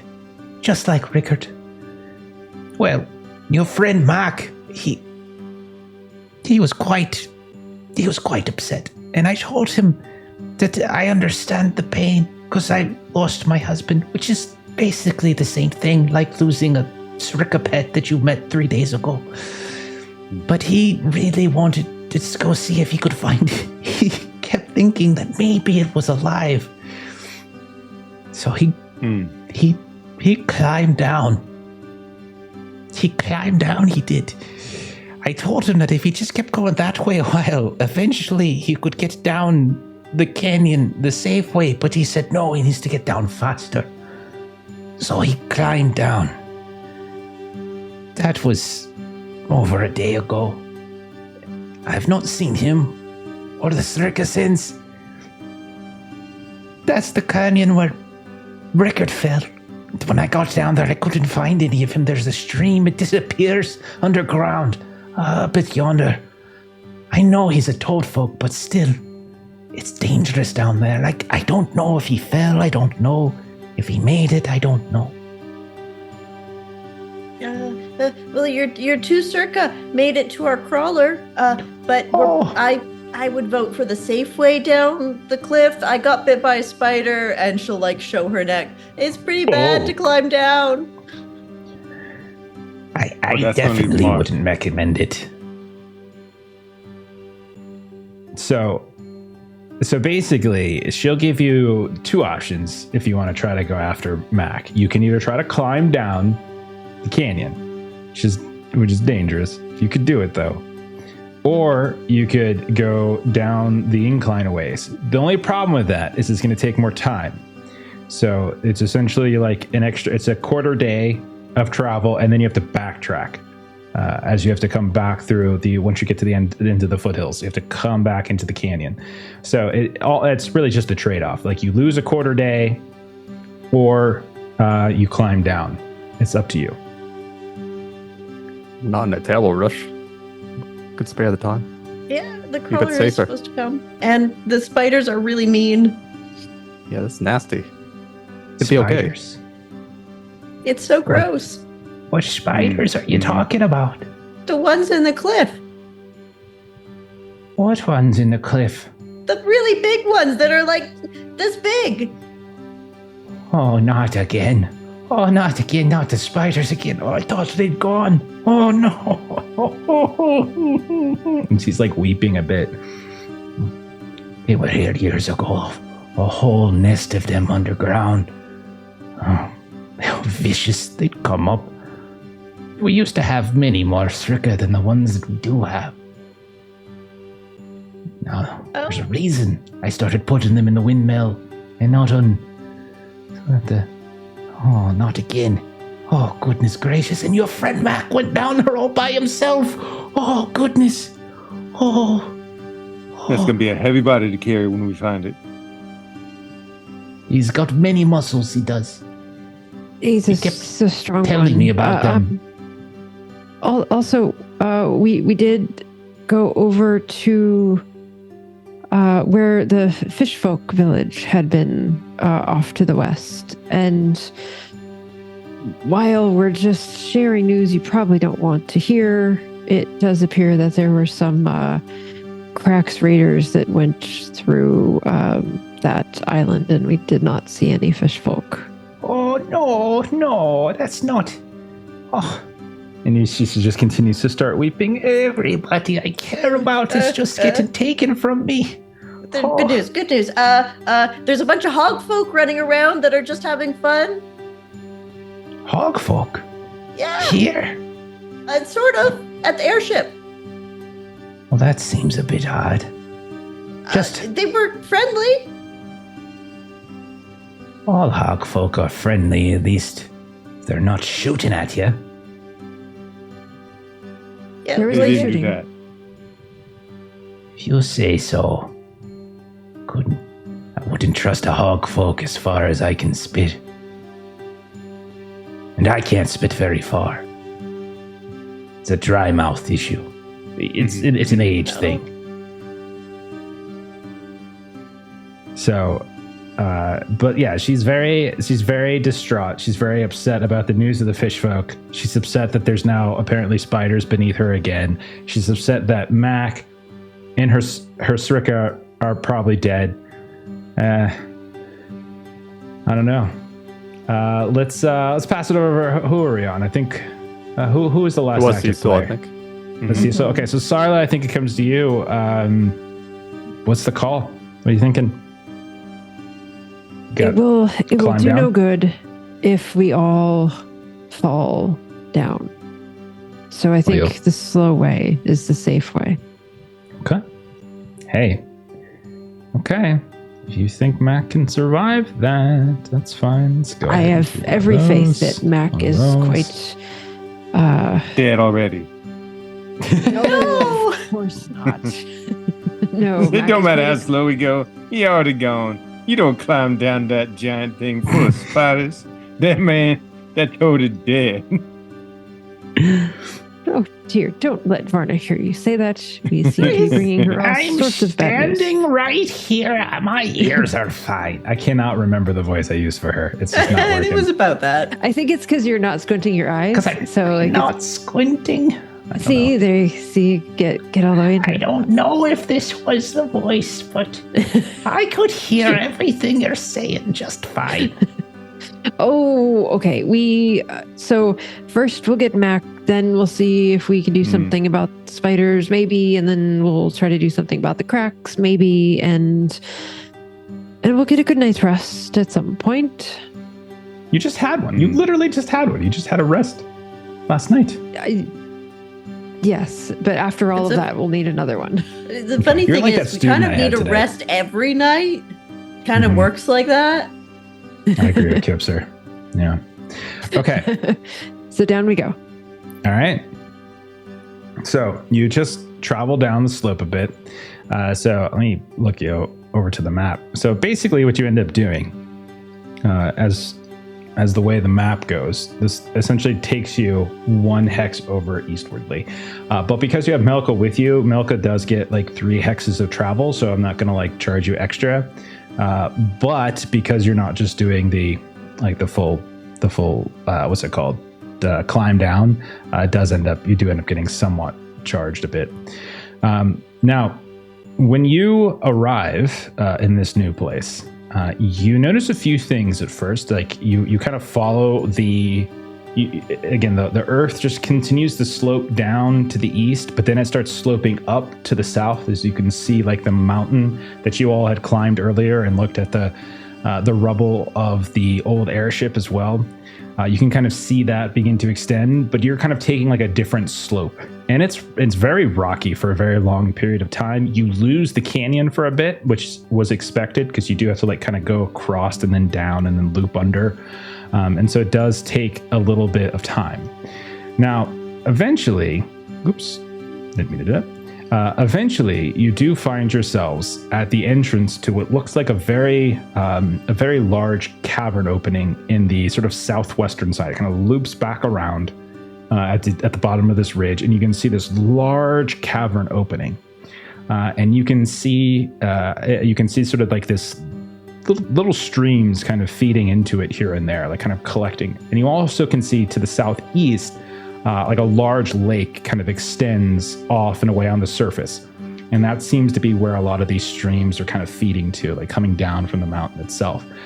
You would guess, Gurgle, that maybe that one, when you were looking down behind the waterfall, and there was that small lake, this all might be somehow connected. These like kind of underground lakes and streams and stuff might all be like circuitously connected in some particular way. The other thing you notice is that standing like right in front of this entrance, there is this big chunk of kind of black, like obsidian rock. It's a little dusty here and there, but otherwise it's enormous. It's like the size of a hut, like of a home. And the topmost parts seem to be somewhat polished, but then the further you get to the ground, it seems dustier and dustier. And then you can kind of see as you're looking at it that there's this blue light that occasionally sort of shifts and moves around in it from time to time. And so that's what you see. You see this lake off to the southeast that you think goes to like an island or a town that you saw from the mountain above. You can see a cave opening, and right in front of the cave opening, you can see this sort of giant black obsidian chunk. Sarla, I think we'll leave it at you. Do you go into the cave? Do you inspect this giant chunk of obsidian? Do you look at the lake to the southeast? What do you think you do? Carla, I think, would be going in the direction of the cave. And then if this big rock is in front of the cave, then she'd want to check out the big rock on the way into the cave. Okay. Sure. You step up to it, and you notice again there's that like glow coming out from underneath it. It's faint, but purplish in some ways. And you watch as you get closer that it seems to illuminate these very faint etchings, symbols in the rock itself. And as the purple light shifts around beneath the surface, it starts to illuminate different symbols that are kind of carved into the rock itself. And as you get closer, Sarla, you start hearing this low humming sound that's emanating from within it. And every step you take closer to it, it gets louder and louder and louder. This is interesting, Melka. It's making some. There's some acoustic that's happening. The closer that we get.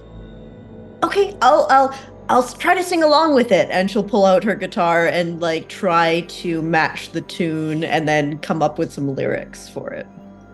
Okay, give me a cunning test. Sure. I will spend 2 cunning for this. That is a 3, so a total of 5. Okay, do you want a memory knot? Yeah, I'm going to sort of remember, in my teenage years, an awkward 3-foot-tall lizard, in sort of like a little camp setting with a bunch of other lizards, and we're all singing, sort of camp tunes, as a family together. That is a 9. There we go. So that's 11. You just get an automatic 10 when you use a memory knot. You get an automatic an automatic max on whatever die you're rolling. So I forgot that, so I'll bank that 9 for later. I don't think that's how that works. That's what I heard. I don't think that's how that works. That's like if I just practice my dice and I just take the nat 20s and ignore the others. I'm gonna take exactly. The 20s. So I'll keep that 9 for later. That sounds great. Thanks, Jeff. The humming starts to match your specific music. You can see it starts to play along with you. It harmonizes. And then you hear as something grinds and shifts, and you watch as that that obsidian rock begins to just spin and grind around in the middle of the earth and round and round and round. It's going faster and faster and faster and faster until all this purple light starts like sparkling in your eyes. And then you start feeling stuff flying off from whatever it is that's spinning. And these chunks of rock, these black shards of obsidian just start hitting all of you. Everyone roll a reflexes save. Oh dear. I'll use my last 2 reflexes for this roll. Okay. I'll throw 2 in. Hey, I have a bank Please, 9. No, you didn't. That's so ridiculous. Fine. I'm rolling. Oh dear, that's a boy. 5. Someone just That rolled a is 10. a 4 for Got a 6. 10. I got this 10 for Gurgle. Would you roll Sarla? 5. 5 for Sarla. Melka? 6, but not natural. Okay. And then Cecil. 2. Okay. My memory, not that. Does anybody want a memory knot? I'm gonna take the damage and just hope Cecil passes It is and damage. wakes me up again. It will be damaged. Just so everybody Yeah, I'm knows. gonna just wait for Cecil to bring me back up. You Oh, don't you have full health? You should be back at the full health. No, I got bit by a spider. I'm the only Oh, one that's without full right. health. I'm going down again. Yeah, no, I'll memory not. Like, sometimes Yeah, it gives me yeah. like somebody like. You want to slipped kill another his one of my hand full characters, hot oil. Jeff? What? I have never killed one of your characters. I don't know about that. Party Sure you decision have. making. Party decision making and bad rolls. Cecil, you said you're memory nodding. I What's a will. memory of dodging stuff that you were like, or rocks or something like that? What do you think? At some point, somebody was like deep frying something, and like the handle's sticking out. Somebody hit that, the oil goes flying through there, and you kind of do like it's a really goofy, almost like Matrix thing of like Cecil like leaning back to avoid the scalding oil. And so, as that memory courses through your brain, you do manage to kind of hit the ground, and that allows you to dodge some of these shards that are flying off of this. All right. All of you that failed, so I think that's Melka and Sarla, each of you are going to take 6 points of damage. Remember, you can go off your armor first. Don't forget, if you have armor, it comes off that first. Also, You have the extra bite, armor because Melka, of Cecil. would have come off your armor as well. So you shouldn't I have forgot even about probably that. taken health. Okay, so 6 points to those Mathematically, of you. it all ends up the same. It is this chaotic like firing of these obsidian rocks, and then when all is said and done, what you see as the dust settles and as you all kind of get up and dust yourselves off from this whatever this was, you can see like a pylon of some kind standing in front of you. It's not very big. It's maybe about 3 feet tall or so in terms of its kind of this metal spinning pylon on the ground. But you also can see there's like a crystal. It looks like hexite right on top of it, just kind of floating on top of the of that pylon, and it's just spinning in place. It's purple in some kind. You can see that the pylon itself, now that it has been sort of removed from whatever this onyx or obsidian casing around it, it's all gone. Like it looks like that was encasing this entire structure. Again, it's about 3 feet tall, and then the hexite crystal is maybe the size of maybe 10 inches in sort of diameter, and it's literally floating right on top of the pylon in the ground. You can see there's all these engravings. You can recognize Arzium at this point when you see it. You can see there's some Arzium engravings and stuff. It definitely looks like a mixture of like something engineered, but also something imbued with some sort of magic. What exactly it does, you don't know, but you still hear the humming. But it's very faint now. I just want to say, I need to stop singing at things. What are you talking about? It's Wow. awesome. It hurts. You opened a hidden vault and got treasure. Now you got rid of this like nasty ass thing, and now there's this Yeah. cool thing here. You're doing awesome. What are you talking I'm about? just gonna lie on the ground for a bit. I have 1 You're hit just- point. You're gonna get to know chicken soup really well. Yeah, I You're am. always gonna have a faint taste of chicken soup in your mouth. Yeah, Yep. I appreciate you, Cecil. Sarla will go up to this and see if she can examine, because with machinery, like understanding ancient mechanisms she gets a +1 too. So Yeah. that's what she kind of wants to try to understand this ancient mechanism. give me a knowledge test and you take a +2 to that. So +1 for my machinery, and I'll spend one. Roll the 9, so that's an 11.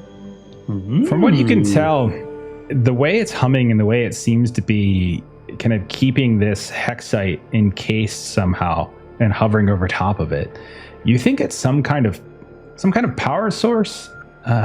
The specific, like exactly how the Arzium engineers made this work, you're not sure, but this configuration of how the hexite is interacting with the machinery is probably something you've not seen or read about before. This is a kind of a novel discovery.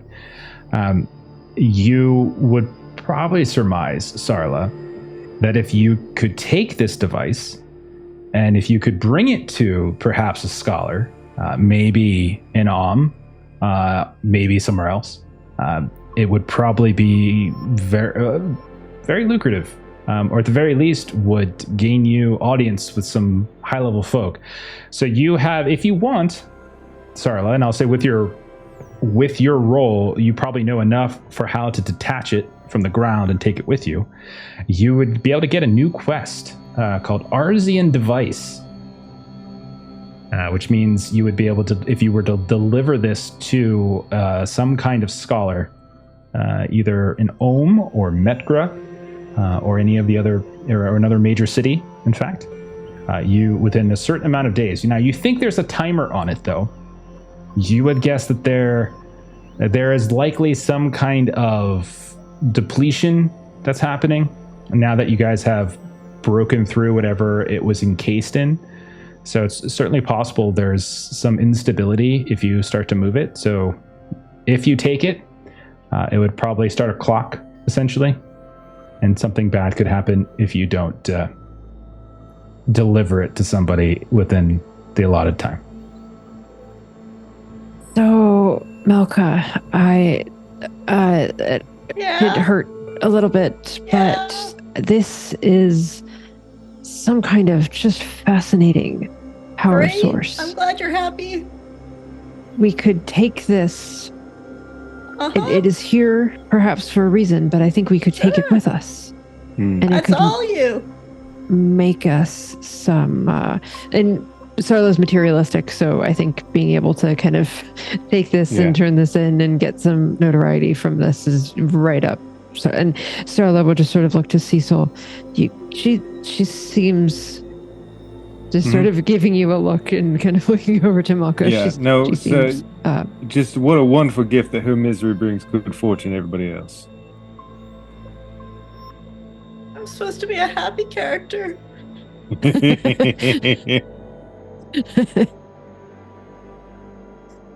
And so Sarla you will take kind it? of wrap this up. Yes. Okay. I'm going to add a new quest. So this is going to be a little bit further out. This is going to be day 12. So you basically have a week before the sort of the half-life or the instability becomes so much that it is no longer safe to carry. So that's where you're at right now with that one. Got it. All right. Okay, so Sarla's been doing that. I'm going to hand it back over to Gurgle for one more decision. So you've got this big cavern in front of you that now no longer has anything kind of in its way. And then you have the lakes behind you, the big lake behind you. You would know from Varna's explanation, likely that this cavern opening eventually leads back towards the canyon because the stream at the base of the canyon goes underneath this mountain, so they all kind of intersect somewhere down there. Any objections to taking the cave? No. There's some spiders we have to look out for. Oh. Not that's a problem.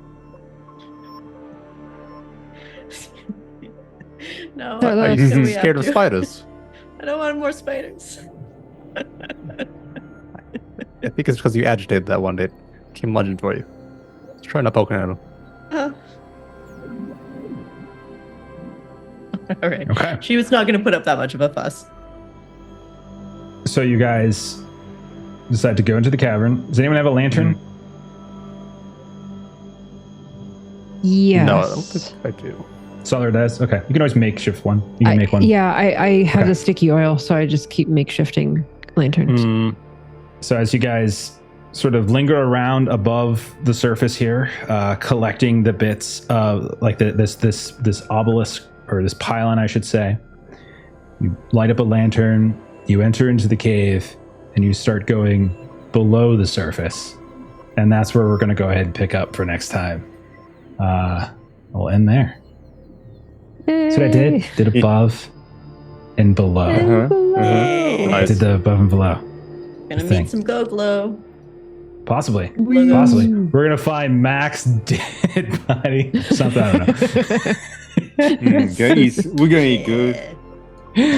Well, we Cook might them find legs the up. alleged fall victim, Rickard, as well. You have been so suspicious of Varna this whole time. This whole time. That's projection. That's what that is. I Projection. don't know what you're talking about. I'm a good character this time. This I'm time. like, I love I'm so the good. this time. This time. This time. So how many hit points does Malka have? One. What? That's not true. You've got armor. Why are you using your armor?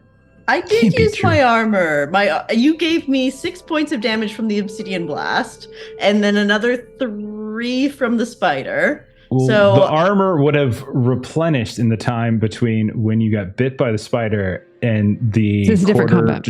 Yeah, it's a different time. Like armor is an encounter resource, so it resets after an encounter, unless you I have makeshift assumed armor. that the soup armor, the hardy soup, was a one-time thing. Oh, if that's all it was, then yeah, I Yes. do think that's true. I do Yes. think it's just a So one that's Malka doesn't have any total armor 9. except when Jeremy makes soup. Yeah. Yeah. Yes. just dung something. It's fun. I'm a performer. I'm a Oh, bard God. wizard that is You did a great cool. job. You're discovering all this cool stuff, and yeah. I I gotta keep just let you go activating down. everything. We'll just I keep gotta pressing make you. you This some doesn't armor. cost I any gotta make you a resources shirt. to do doctor. Just let you go down. You found like the It's perfect. more beneficial to bring me up than to keep me up. Yes. Yeah. Yeah. It really If is I'm more max cost it, then yes, effective. that is the way. Oh goodness. Man, Okay. that doctor ability has paid for itself. Yeah. It's Yeah, good, I yeah. lean It's on been you great. a lot. Yeah, And you nearly Well- drowned me. that's true. I thought you were accusing me of drowning. Oh, Jeff. well, I didn't do anything. You failed the roll. I'm just delivering consequences. dice. That's all. Your dice tried to drown you. My dice didn't do very well today. You could have your dice got you bit by a spider. memory Your knotted. dice You tried could to have rolled drown better. you. You should drown. You could have your done what dice. Melissa I does don't and think buy I the like glass blaming rolls. Jeff, though. That's fair. It seems that that's your preference. That's fair. I can understand that. I can respect that. That's fair. All right. Well, that's it for tonight. We're going to go ahead and we're going to pick up on this next week. Speaking of above and below, this is not like an official stream or anything. We just like Red Raven Games. We just like their stuff. But you should check out, I think it's on GameFound. If you're unfamiliar with Red Raven Games, you want to check out some of their board games, check out GameFound right now. Above and Below, Haunted. I can't remember if there's a second name to it or a second title to it, but that is like the sequel of sorts to Above and Below, because Above and Below they made like 10 years ago, and so now they're making like a new standalone version. I've already backed it. I know Kipster, you said you were going to back it, so if you're curious, go take a look at it, because I think it looks awesome and I love their games, and so that's just a free plug from fans is basically all that is. Okay, no Aaron here to do stuff, so I'll just say go check out Garblight Games. I know he plays and runs in some games on Wednesdays and Thursdays, so you can go check out some Garblight Games. And then no Steven, but I will also say check out Huckleberry. Come into the Discord, go to huckleberryrpg.com and take a look at everything he's got going for that. He's been making a pretty awesome like horror Western kind of game. Lots of great stuff going on, still in early access, and there's some big stuff that's about to come your way free. I don't know if I'm allowed to say what, so I won't say, but just new stuff is coming to you soon, very soon, because I edited it, so I know it's almost there, and I know it's almost ready. So we'll see. It should be soon. But that's it. Us tomorrow night, Delta Green. Saturday, Call of Cthulhu. Monday, our buddy Chuck is going to be running some Skin City for us. That's his game that he's got up on Kickstarter right now, so he's going to give us a little preview of that. Tuesday, you can see a bunch of us playing through some Star Trek. Next Thursday, more Arzium. And then obviously check out the YouTube page, Adventures in Lollygagging, our podcast feed, all that wonderful stuff. Let's go ahead and do a raid. We're going to raid our friends over at Insomnia Night RPG. Have a great rest of the night, everybody. We'll see y'all later. Bye-bye. Bye. See ya.